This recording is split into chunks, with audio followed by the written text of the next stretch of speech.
السلام علیکم ورحمۃ اللہ وبرکاتہ۔ بھاگ دوڑ بھری اس زندگی میں کسی کے پاس تھوڑا بھی وقت نہیں ہے۔ ہر کوئی مصروف و مشغول ہے، اور اپنے دین کے لیے، اسلام کے لیے، اپنے دین کو سیکھنے کے لیے تو بالکل بھی ذرہ برابر بھی کسی کے پاس وقت ہے ہی نہیں۔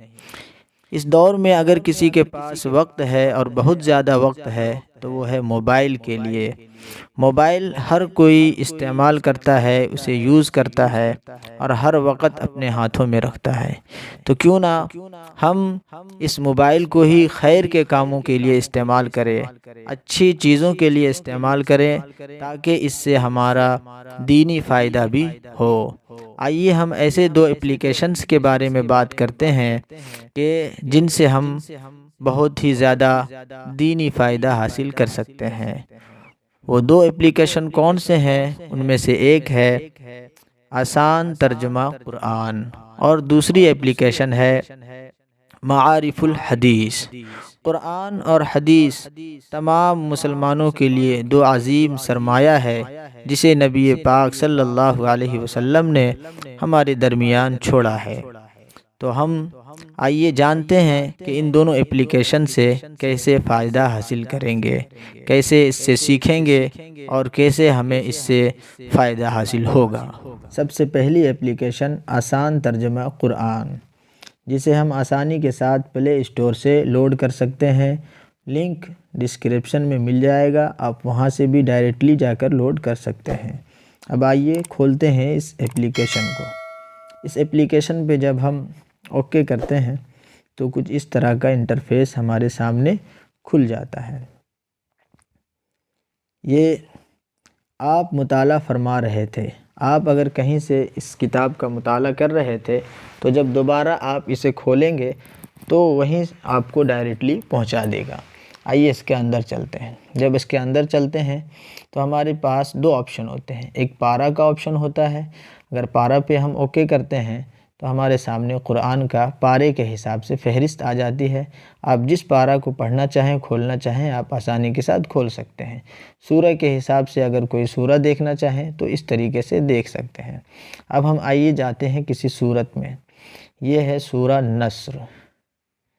سورہ نصر کو جب ہم کھولتے ہیں یا کوئی بھی سورہ کھولتے ہیں یا کوئی بھی پارہ کھولتے ہیں تو کچھ اس قسم کا انٹرفیس ہمارے سامنے آ جاتا ہے۔ اوپر میں جب ہم دیکھتے ہیں تو ہمارے سامنے کئی سارے آپشن ہوتے ہیں، ایک تفسیر کا، ایک ترجمہ کا، ایک قرآن کا۔ جب ہم تفسیر پہ اوکے کرتے ہیں تو ہمارے سامنے پہلے قرآن کا متن ہوتا ہے، پھر اس کا ترجمہ ہوتا ہے، اور پھر مختصر سی اس کی تشریح ہوتی ہے۔ اور جب صرف ترجمہ پہ رکھتے ہیں تو صرف قرآن کا متن آتا ہے اور پھر اس کا ترجمہ آتا ہے۔ اور جب ہم صرف قرآن پہ رکھتے ہیں، اگر ہمیں ترجمہ بھی نہیں دیکھنا، ہمیں اس وقت تفسیر بھی نہیں دیکھنی، صرف قرآن کی تلاوت کرنی ہے، تو ہم صرف قرآن پہ رکھیں گے اور اس طریقے سے ہم پوری سورت کو پڑھ سکتے ہیں۔ اگر ہم چاہیں کہ صرف ترجمہ دیکھیں تو ہم صرف ترجمہ پہ کلک کریں گے اور اس کے بعد ہم آیت پڑھیں گے اور اس کے نیچے ترجمہ پائیں گے۔ بہت ہی آسان ترجمہ جسے ہم آسانی کے ساتھ سمجھ سکیں گے۔ اگر ہمارے پاس تھوڑا وقت ہو، ہم تفسیر بھی پڑھنا چاہیں تو تفسیر پہ کلک کریں اور مختصراً ہم اس کی تشریح بھی پڑھتے جا سکتے ہیں۔ تو یہ بہت ہی مفید اپلیکیشن ہے۔ اگر ہم نے 5 منٹ کا بھی وقت نکالا تو قرآن کی کوئی سورت یا کوئی آیت کو ہم پڑھ بھی سکیں گے، اس کا ترجمہ بھی دیکھ سکیں گے اور اس کی تشریح بھی دیکھ سکیں گے۔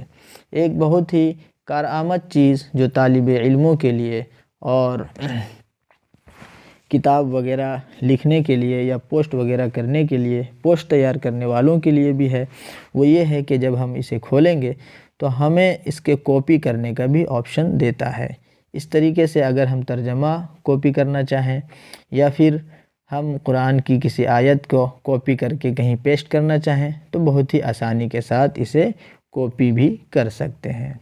یہ آسان ترجمہ قرآن کی اپلیکیشن تھی۔ اب آئیے ہم چلتے ہیں دوسری اپلیکیشن کی طرف۔ دوسری اپلیکیشن جسے ہمیں اور آپ کو اپنے موبائل میں انسٹال کر کے ضرور رکھنا چاہیے وہ ہے یہ معارف الحدیث۔ معارف الحدیث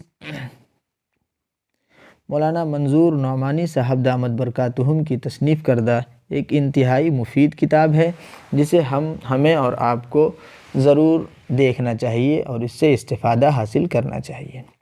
اس کا لنک بھی ڈسکرپشن میں مل جائے گا، آپ وہاں سے بھی لوڈ کر سکتے ہیں اور اپنے پلے اسٹور میں جا کر بھی لوڈ کر سکتے ہیں۔ اپلیکیشن کی شکل کچھ اس طرح سے ہوگی۔ اب آئیے چلتے ہیں اس کے اندر اور دیکھتے ہیں کہ اس سے فائدہ کیسے حاصل کریں۔ جب ہم اسے کھولیں گے تو کچھ اس قسم کا انٹرفیس ہمارے سامنے آ جاتا ہے۔ آپ دیکھیں گے کہ کتاب بائی کتاب اس میں عنوان دے کر سارے فہرست مل جاتی ہے۔ ہم کتاب الایمان، کتاب الرقاق، جس سے بھی چاہیں حدیث پڑھنا چاہیں، حدیث دیکھنا چاہیں تو دیکھ سکتے ہیں۔ یہاں سے عنوان کے ذریعے سے تلاش کرنا چاہیں، جیسے کہ ہم یہاں سے تلاش کریں کتاب الطہارہ یا صلاۃ، تو ہم ڈالیں گے صلاۃ، تو یہ کتاب الصلاۃ کا بیان یہاں سے سٹارٹ ہو جاتا ہے۔ سرچ کریں گے، اس کے اندر جب ہم جاتے ہیں تو حدیث بائی حدیث آ جاتی ہے، حدیث بائی حدیث پوری فہرست آ جاتی ہے۔ پہلے متن، اس کے بعد نیچے اس کا ترجمہ اور پھر اس کے نیچے اس کی تشریح۔ ہم اگر 5 منٹ کا بھی وقت نکالیں، 6 منٹ کا، 10 منٹ کا وقت نکالیں تو کوئی ایک حدیث، 2 حدیث ہم پڑھ سکتے ہیں، اس کا ترجمہ دیکھ سکتے ہیں اور اس کا مطلب دیکھ سکتے ہیں، اور اس سے ہمیں کافی دینی فائدہ حاصل ہو سکتا ہے۔ اس میں بھی بہت ہی آسانی کے ساتھ کاپی کرنے کا آپشن موجود ہے۔ آپ اس پہ اگر کسی بھی حدیث پہ جب کلک کریں گے ایک مرتبہ تو آپ کے سامنے اس طرح کے انٹرفیس سامنے آ جائے گا۔ پہلے ہے کہ بک مارک میں سیو کیجئے۔ شیئر حدیث، اگر آپ بغیر کاپی کیے اسے کہیں بھی شیئر کرنا چاہیں تو شیئر کے آپشن پہ شیئر کے آپشن کو آپ استعمال کر سکتے ہیں۔ اور اگر کاپی کرنا ہے، صرف حدیث کی کاپی کرنا ہے تو کاپی حدیث پہ کریں گے۔ جب کاپی حدیث پہ ہم کلک کریں گے تو اتنے سارے آپشن ہمارے سامنے آ جاتے ہیں۔ فرسٹ میں ہے کاپی عربک وتھ ٹرانسلیشن۔ اگر عربک کے ساتھ ترجمہ بھی کاپی کرنا چاہیں تو پہلے آپشن کو یوز کریں۔ اگر صرف عربی ٹیکسٹ کو کاپی کرنا چاہیں تو دوسرے آپشن کو استعمال کریں، اور اگر کاپی ٹرانسلیشن اونلی یعنی صرف ترجمہ کاپی کرنا چاہیں تو آپ آسانی کے ساتھ اس کو بھی کر سکتے ہیں۔ تو یہ دوسری اپلیکیشن تھی حدیث والی، معارف الحدیث والی، جس کا ترجمہ انتہائی آسان اور مختصراً وضاحت کے ساتھ موجود ہے۔ ہم سب کو چاہیے کہ اسے اپنے موبائل میں رکھیں اور کوئی معمول بنائیں، 5 منٹ کا وقت، 6 منٹ کا وقت، 10 منٹ کا وقت نکالیں اور ان اپلیکیشن سے ضرور استفادہ